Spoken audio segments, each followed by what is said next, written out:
Hello there, everybody. My name is Joshua Riffe, and I'm a Business Acceleration Manager at the NatWest Acceleration Program at the Newcastle Hub, servicing the entire northeast of England. Now, not only am I an Acceleration Manager, but I was actually on the program itself with my own two businesses, coaching as well as e-learning. Now, what we're going to be doing today is bringing you into the fold a little bit about how mindset really does affect really everything you do, personally or professionally. Now, on the program, we bring in about 80 new businesses every 6 months and put them on our program, which allows them time to focus and create the mental space and capacity to actually be working on the business, not always just in it. But mindset permeates all that. So what we're going to be doing today is going through a little bit about what it is, touching on some great examples from Carol Dweck about the growth mindset or a fixed mindset, giving you some great examples in various areas from all kinds of different businesses, and really giving you the chance to take a moment and think about what your mindset is and how it is affecting you personally, professionally, for better or worse. So let's dive right in and get you going. So as far as the program grows, we are sponsored, of course, by NatWest. And as I mentioned, we are based in the Northeast in Newcastle. However, there are 11 other hubs all around the country in just about every major city that England has, and Scotland and Northern Ireland. Can't forget all those.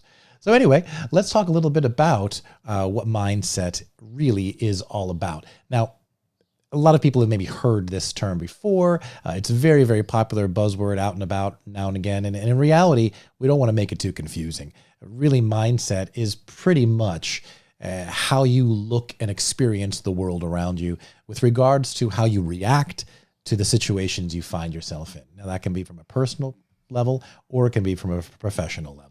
And the reason I bring that up is because it is very naive, I think, of all of us or any of us to think that we're really truly capable of siloing our lives. You know, in our Western society, we often get this impression that we're supposed to have work over here and personal over here, and somewhere in the middle is everything else fitting in.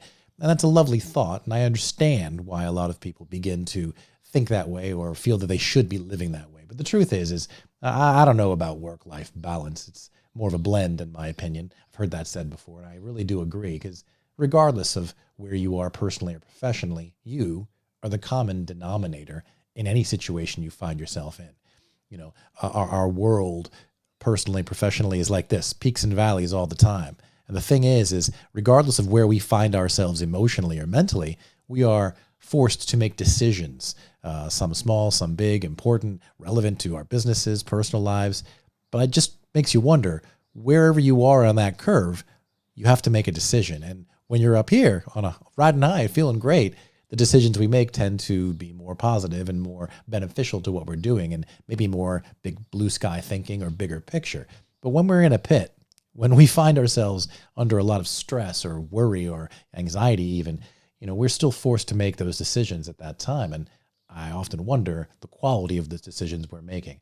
So in reality, where you stand at any particular time, mentally and emotionally, affects the outcome of what you're going to be having here. Now, this isn't just some fluffy hand-holding exercise of saying, oh, just think positive. Believe me, there's so much great work on positive psychology, but very few of us actually scratch the surface on what that's really about. It's not just a matter of think positive, look on the bright side. It's about what's behind that, about how our mind works, about why our brain processes things the way that it does. So if you truly understand that, you can begin to affect your experiences in the world around you. And mindset truly is kind of like a filter. Because if you really think about certain phrases you've probably heard in your time, you know, you can't control what the world throws at you. All you can control is what you do about it or how you look at it or what you do. And please don't misunderstand me and think that this is some way of saying, just think positive. And if you are in a bad mood, it's your fault. And I'm not saying that at all. You know, crazy things happen in our lives. What I'm suggesting is that we may have more influence over how we experience the world around us than we realize. And some of that has to do with mindset. So let's talk about what that is. Mindset is like a filter that you're looking through. You know, we talked about where you are on this curve. Well, depending where you are on the curve, a thing might happen in your world. And how you receive that thing in your life is going to be one way if you're on top of the curve. But if you're down here in a pit, emotionally, professionally, whatever the case may be, and that same thing occurs, you might react differently. So when we talk about mindset, it's actually how you react to the world around you. So let's take a look again at your own mindset. Now, in the Accelerator program, we try to subscribe to what we call the Power Up mindset. And these are a series of bullet points that we use to hold each other accountable, entrepreneurs and those of us that work in the hub, as a matter of, is this the way you're looking at things as they happen to you? Or are you not really feeling this way? One of the things we do is we suddenly suggest to people, hey, take a look at each of these bullet points and rate yourself on a scale of 1 to 10. How much, 10 being the highest, 1 being the lowest, how much do you feel you actually behave this way? Yeah. How much do you feel that this is a sentence that describes you?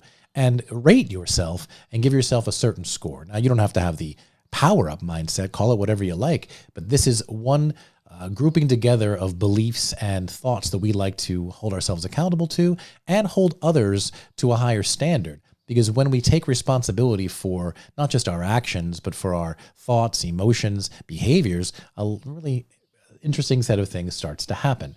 Let's take a look at it this way. Imagine a bit of an equation. E plus R equals O, right? So what I'd like you to think about is, what do these things stand for? E, when we ask the question to everybody in live seminars or over our seminars via Zoom, we get all kinds of responses. But in this case, I'll just tell you straight up. E is event. R is response. And O, the end of the equation, is the outcome. So when you're experiencing something, when there's a certain outcome that has been arrived to, sometimes we just look at that outcome when we get very frustrated, or we forget that what caused that outcome is what came before it. E is event. Things happen in our life all the time. R is your response to those things. When you put those two things together, it's the outcome that often changes. But we often get stuck on the E. We don't like that event happened. We really, really don't want the reality to be that that's the world we're living in. We don't want it to be that this thing is real. And our response to that determines the outcome. So when we are denying or really just trying to look at that event and think, man, I wish that didn't happen. Why has it got to be that way? Why me? Or that the event is completely something that you cannot do nothing about, that response creates a certain kind of outcome for you. Whereas if your response is more taking it in your stride, trying to figure out what you can do about a particular situation, rather than focusing on all the things you can't control, the outcome tends to be a little bit different. This behavior leads us into a wonderful bit of work by Carol Dweck, a professor of psychology at Stanford University. This is just a bit of a quote she put together. And over the years, she's put together a fantastic book identifying these behaviors as really in two kinds of mindsets, fixed versus growth. Let's just go through very quickly how she describes this, and we'll come back to your own mindset. A fixed mindset. This is basically that what it says right there on the slide. You know, that no matter what you do, it is how it is. You are how you are. You're incapable of change. You're incapable of growing. This is just who I am, you know? And that fixed mindset, it's not to say that that's a wrong way of thinking, but you need to understand the consequences of the way you think about things. If you do have a fixed mindset, well, then there's literally no other option. What you've got is what you've got. Think of it as this example. Let's just say that I struggle with push-ups, right? Physically. I can't do 50 push-ups, right? Or pull-ups, or whatever you want to, whichever one you decide, right? Now, when you use the word can't, that limits all other possibilities. It's literally impossible for anything else to exist when you have can't in that equation. For example, I can't do 50 pull-ups, as opposed to saying I presently struggle with doing 50 pull-ups. Now, I don't mean to make light of it, but that tends to open the door. You know, when you say I presently struggle with, there's an implication that you could possibly maybe do 50 pull-ups.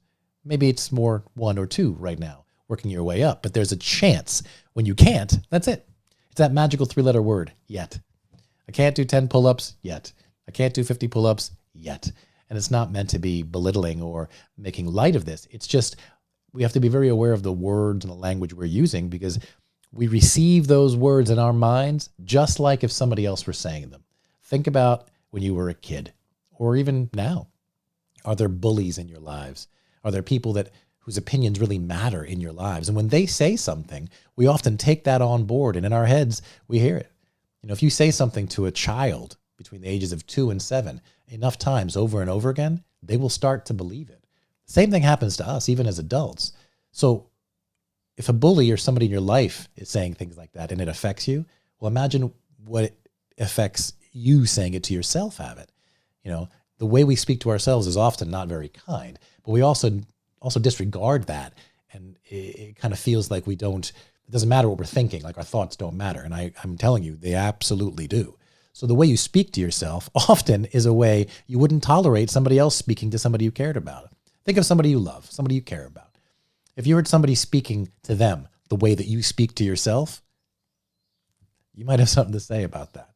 If you heard your child or somebody you love, speaking to themselves in an awful way, you might have something to say to them about that. So how about the way you speak to yourself? So this stuff really, really matters. And when you have a fixed mindset and you tell yourself things like, oh, well, I can't do it or I never will be able to do it, this is a really important thing because it really comes across that, like it says right there, you're not in control. And as an innate human nature need, we strive to have control over our lives or situations. And it's very interesting when you think about the things that we do have control over that we really don't take action on, and the stuff that we focus on that we have zero control over. It's interesting. We'll come back to an example later. Now, the opposite is a growth mindset. The other side of the coin here.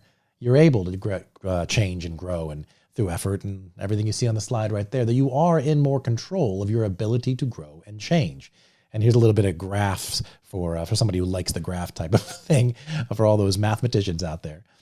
The higher the growth mindset is, and as life events happen along the right-hand side there, you start to notice that, let's take two examples. Public speaking.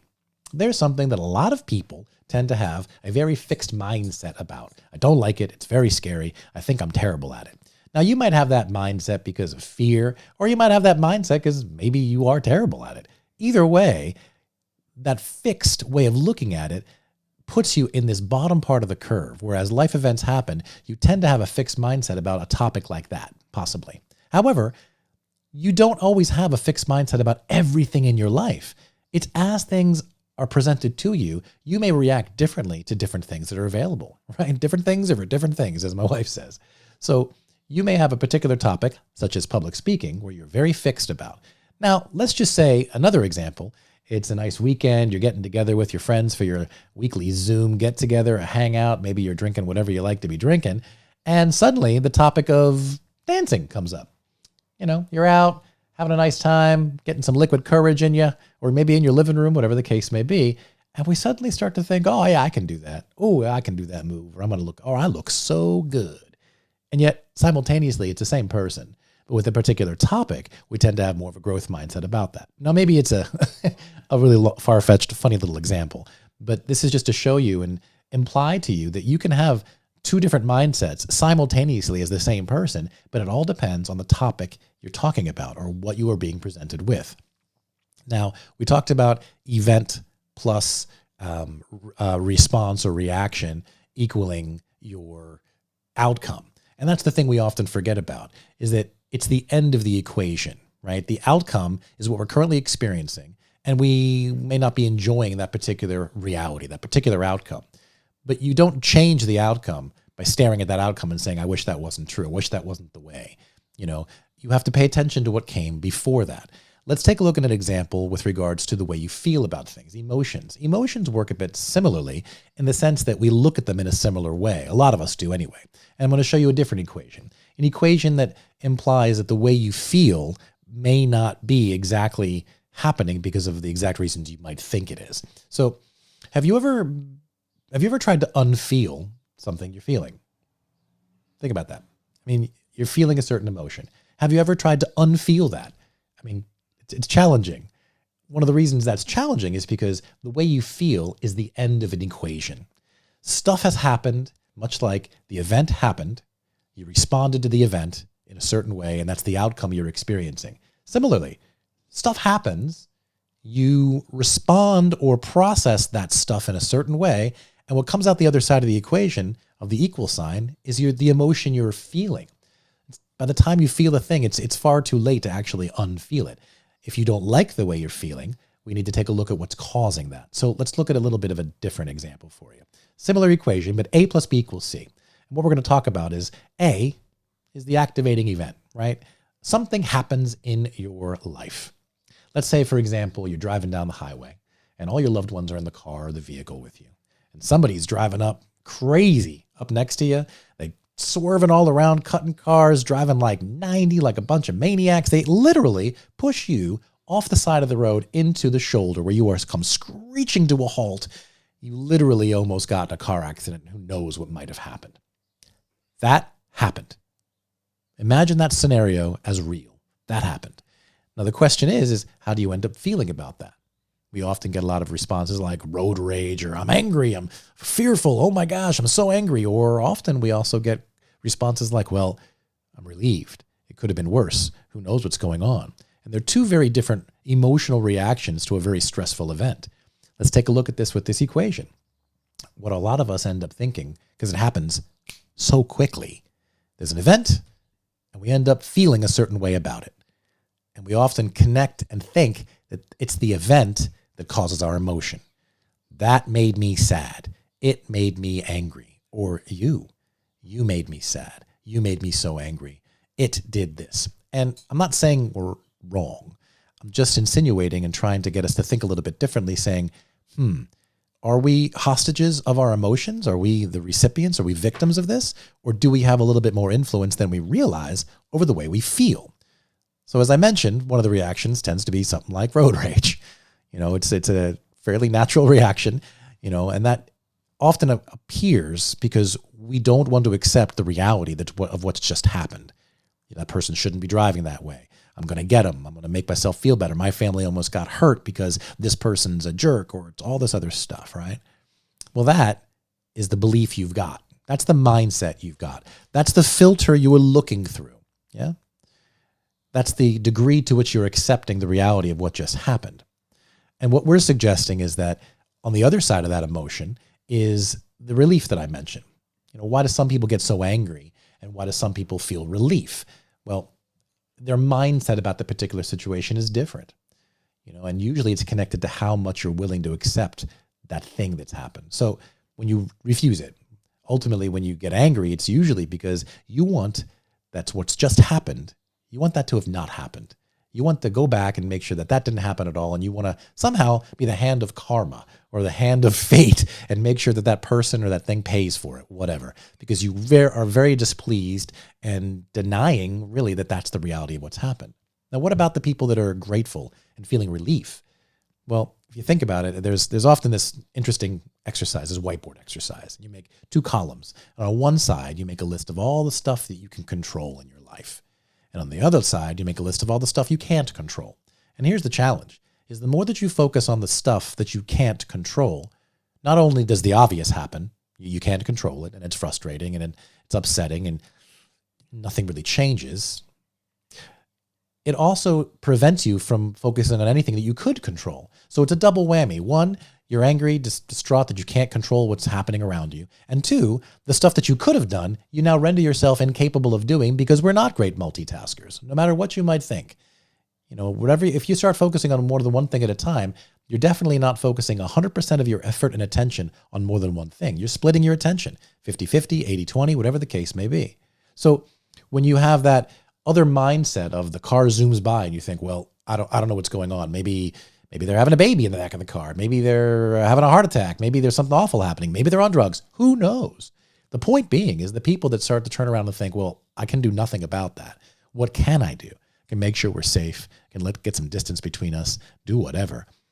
That reaction tends to have more positive outcomes, from the other side. So let's look at the equation again. It's not so much that we think that it is the activity or the event that causes the emotion. In reality, it is your belief about the situation. It's the mindset you've got that really alters the emotion you're feeling at the end, much like event plus response to that event equals the outcome. The event you can't change. That happened. The activity that ended up the guy zooming by you or the person flying by and driving like an idiot, you can't change that. But if you don't like the way you're feeling about it, pay attention to the mindset. Now, the other thing I want to think about with an example of what mindset is kind of look like Mindset's almost like a pair of specs, pair of glasses you're wearing. Yeah. Everything's happening out here. And the way you look through, the filter you're looking through affects the way that it hits you. It's almost like when you do a load of laundry, yeah, white laundry. And I've learned that, only whites go with whites in the laundry because otherwise things happen. Well, have you ever had a red sock sneak into that white load of laundry? And what happens? The entire load of laundry is tinted or affected by that one red sock. It's similar. When you've got things happening, your ability to react to that is all about how you look at it. It's all about that positive or negative view that you've got. But the thing is these specs determine how well you feel or the outcome you're experiencing. So mindset's kind of like a filter you're looking through. Not only the way you're looking at what's happening outside of you, but the way that things enter and where they land in your mind about how you feel about that. So if you think about mindset, the key here is mindset is not a fixed thing. And I say fixed, but what I mean is mindset's not this badge you earn. You don't go to a class, an online course, and suddenly think, right, I read the book, I did the course, and now I've got this certificate on my wall that says positive mindset. Think of it like a verb. A mindset is a thing you do all the time. And if you could imagine, as an example, you're walking throughout your day, and as things happen, you're changing your specs all the time. You're putting on rose-colored glasses. You're putting on angry glasses. You're putting like a Mr. Potato Head, right? But that's the key, is that all day long, it's a doing thing. That is why the same person can have a fixed and a growth mindset at the same time, depending what's happening, depending what they're looking at. So please don't think that mindset is something that you achieve and then you got it. Nah. It's like any good workshop you go to or any good book. You can read, you can learn the stuff, you can go to the workshop, but if you don't apply anything or make any actual behavioral changes because of what you've learned, well, then you just read something. That's really it. So think about mindset in that way as well. So going back to this equation, it's very important to understand and remember that events are going to happen all the time. Where are you on the spectrum of that up and down? Yeah? Are you up high, feeling great, making choices and reacting in that certain way? Or are you currently stressed out and down low and reacting with that mindset on? It's very important to check yourself. What a lot of us rarely take the time to do is pause and think and reflect on why we're feeling the way we're feeling. And more importantly, understanding that the way we're feeling and the way we're reacting will create the outcome. If you don't like the results you're getting, change the way you're getting them. You don't. If I look at a math equation, keep it even simpler. 1 + 1 = 2. Let's just say I don't like that. I don't like that 1 + 1 = 2. So I'm going to stare at that number 2 until it changes. Stop being 2. I don't like that you're number 2. Come on. This isn't fair. It's totally not right that you're number 2. No. If I don't want that 2 to be a 2, I have to change what came before. This implies that you're taking some self-reflection and actually slowing down the process a bit to understand why you're experiencing the world around you in a particular way. If you find yourself super negative all the time and you are behaving that way, then that's going to cause challenges. Now, let's go back for a second. There's another challenge with this. It's not just the way you're feeling, but when you react to something, the faster you react, we usually make it even worse. For example, let's say that the event is you get a random text and you don't like what it says, and it's confusing. It's a little bit, And the problem with a lot of people here, including myself, is that in the absence of information, we make stuff up. Well, I don't know where they're coming from. I don't know what their day was like, but you know what? That text has annoyed me, and now I write back. Anybody out there ever written an email or a text, sent it, and really, really wish they hadn't sent it? Really, really wish there was some kind of recall button on the text or something like that? That's the challenge here, is that when we don't pause to reflect on what's happening, we react. And oftentimes it's that reaction that makes things even worse. Because as you sent that text or that email, you got another one at the same time saying, oops, autocorrect, didn't mean to say that, or oops, wrong person, or haha, or whatever. It makes it even worse. So it's not just about the outcome you're experiencing or the emotions you're feeling. It is how you possibly even make it worse by your rash reactions to things. So let's take a little closer look at the characteristics of mindset. First of all, these are the two categories again, fixed mindset and growth mindset. We've got beliefs, your focus, and we'll talk about keys to growth in a second. But here's the basic difference again, just to kind of, It's not black and white, but these are the areas. How often do you feel that you're on that left-hand side, that you're thinking of things in that particular way? How often do you encounter people that think like that, and maybe you're trying to help them see that they can get better at something or do something, but they're like, nope, can't do it. So if you want to change something like that, here's how we need to think about things.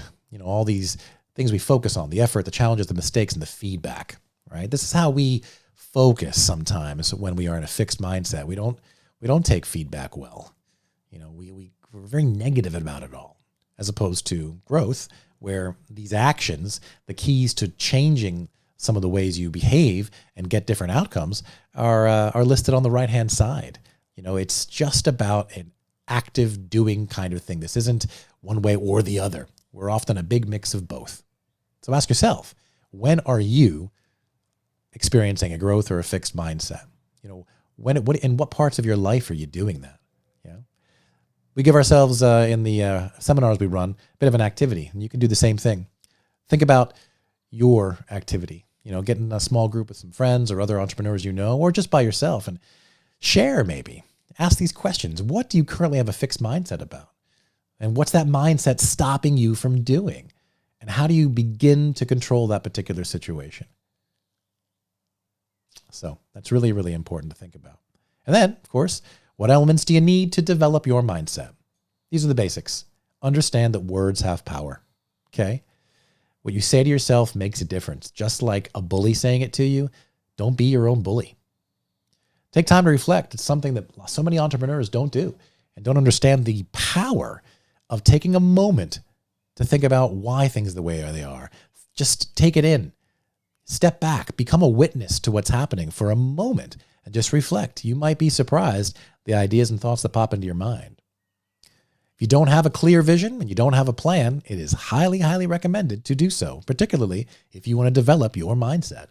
Giving your mental sat nav a postcode to get to has incredible, incredible power. You know you better than anybody. Pay attention to what sets you off. Pay attention to situations that maybe you don't need to be in. Pay attention to what's happening. Look for patterns in your life and start there. What part of this over and over again kind of behavior do you not like? And back it up. Back it up. Reverse engineer that equation. What's happening? I don't like the way I'm feeling. I don't like this outcome that keeps happening over and over again. Well, what's similar about what's causing it? Go back. Understand what caused it in the first place. Don't forget to try to have a good time, especially with your business. There's a reason why you got into business in the first place, right? Just don't forget to pause and reflect about this and try to have a good time at the same time. I know it's not always so easy. Failure is amazing. It is how we learn. We make mistakes, but please make new mistakes. If you keep making the same mistake over and over again, we got a whole nother problem. But learning from your failures are incredibly important. And in fact, true failure isn't stumbling and falling down. True failure is that once you stumble and fall down, you decide to not get back up again. The getting up, that is what makes it not failure. That's what makes it learning. And this is the big one. It's easy for us to point the finger and really easy for us to want to blame others for why things are the way they are. Because oftentimes it's hard.